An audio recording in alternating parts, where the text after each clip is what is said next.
to me, the perfect marriage is movement and sound.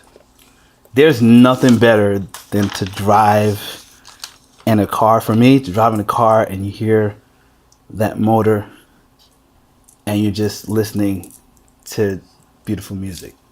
That's actually how I test out music when I'm making it. Mm-hmm. Driving it in the car, listening to mixes and driving in the car is a big thing for me. So the stereo system in one of my cars is amazing, and that's how I test mixes and that sort of thing. But my love for cars started ever since I was a little kid. And there was a guy who lived in my neighborhood in Queens, and he was a retired cop, and he was a mechanic. He had this shop right on Merrick Boulevard, right off of Foch.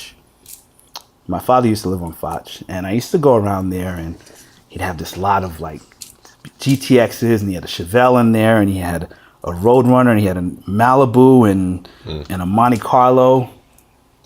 And one day he came in, he had this Trans Am, a 79 Trans Am. I mean, it's like beautiful.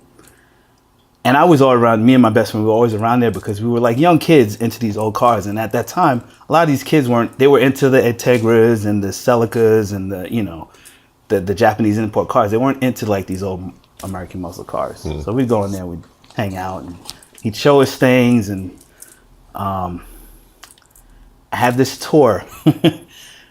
My first musical director tour was with DJ Logic, Project Logic. And at the end of that tour, I took the money from that tour. And I remember getting off the plane. I was still living with my mom at the time. We were getting off the plane, going back home. I literally put my suitcase in the house and called a taxi and had a taxi take me straight to the shop. And I gave Gene the money and I bought that car, and I've had it for 18 years. Wow. And that car it's more than, it's I think it's just a symbol to me of like, I'm on my way. And so yeah, it's more than a car. Yeah, so her name is Dolores. And Dolores. Yeah, she's awesome. So yeah, cars and music. I mean, I feel the cars are therapy to me. I feel that it's important to have an outlet besides what you do every day. And obviously music is beautiful and it's a great thing, but dealing with the other side of it, the business side and stuff, it can wear you out, it can burn you out. And working on my cars and driving my cars and stuff like that, that's therapy to me.